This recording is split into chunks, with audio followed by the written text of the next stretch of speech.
Being the leader of one of the biggest drug gangs in Ireland in his time, Larry Dunne is the man who introduced the plague in Ireland and brought about a new era of organized crime. Parts of Dublin were devastated in the early 1980s, and there was no question about who was to blame. But even when caught, Larry Dunne always seemed to be one step ahead.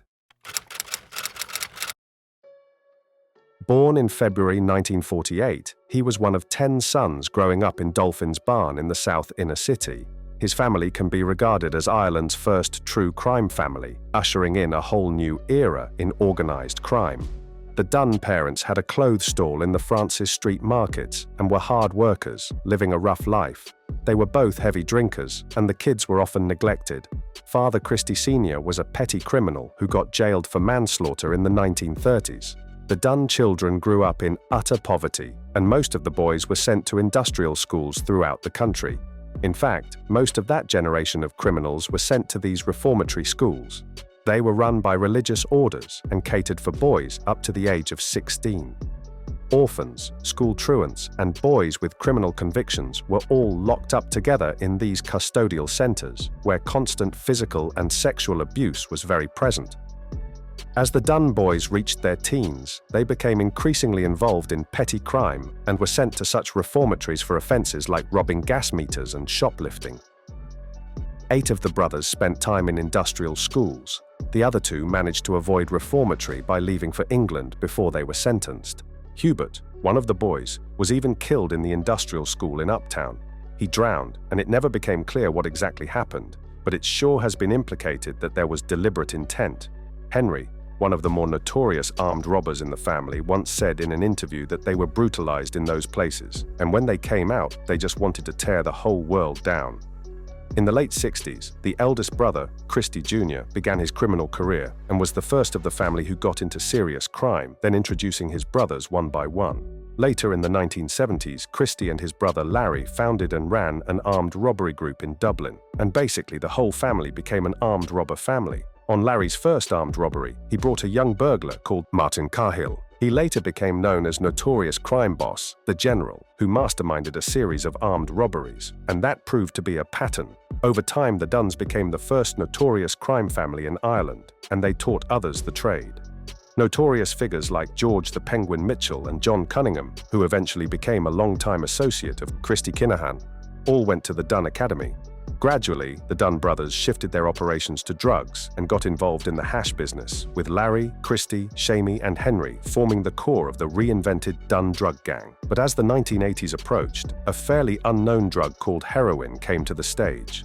As a result of events like the Iranian Revolution and the Russian invasion of Afghanistan, gold and valuables were turned into heroin, lucrative heroin routes were established, and the production of heroin in Afghanistan went through the roof. This resulted in Afghanistan becoming one of the main heroin producers in the world and huge quantities of the drugs being available in Europe. In particular, Larry and Shamey became interested in the new drug, spending parts of their youths with their grandfather in Liverpool and Larry serving several sentences in British jails when he was younger. Their criminal contacts in the UK were used for sourcing consignments. So when a huge hash seizure took place and the brothers were out of supply, they decided to import the new drug and organized the first heroin shipment in the autumn of 1979. Larry and Shamey were in charge, and it took off like a bushfire.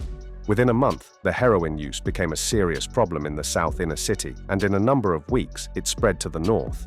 And until this day, in terms of social history, people talk about before or since the plague being the heroin epidemic brought to Ireland by the Dunnes. Because Larry was convinced women would be less likely to get searched at airports, he used female couriers to bring money to Amsterdam, Paris, and London, and to buy drugs and bring them back to the country.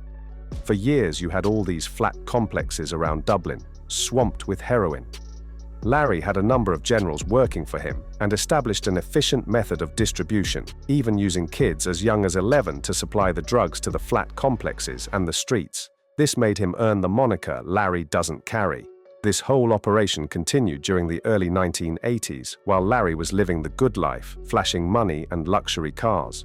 But meanwhile, a secret Garda unit was established, called the Mockies or Mock Junkies, led by Michael O'Sullivan and Norrin O'Sullivan, who is the first female Garda commissioner in Ireland.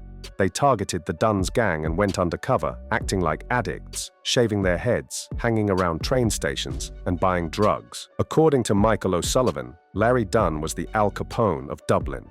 On October 19, 1980, Larry got arrested and charged with possession with intent to supply heroin, cocaine, and cannabis with a combined street value of around £60,000, which was a lot of money back then. The guards were tipped off there might be gear in Larry's house in Rathfarnham. When they arrived, they found Larry inside with 5,000 doses of heroin in a baby's pillow. However, Larry was allowed to await his trial outside, which enabled him to continue his business and make vast amounts of money. In fact, while on bail in 1982, Larry bought a luxury mansion with its own grounds in Sandyford at the foot of the Dublin mountains. Although officially unemployed, he paid £100,000 for it, which is the equivalent of nearly €1.5 million today. It took officials nearly 3 years to bring Larry Dunne to court. In June 1983, there was a second attempt to convict him after he dodged the bullet during a previous trial, but a big mistake was made. After the prosecution gave evidence, Larry was allowed to leave the courthouse for lunch. This gave him the chance to change cloths at a toilet in a nearby pub and disappear. The next day, Larry was found guilty in his absence, while he managed to stay off the radar for the 2 following years. He reportedly hid in Crumlin first and later fled to Marbella, Gran Canaria, and eventually Portugal. His downfall began when he got off a ferry from Spain to Portugal in 1985.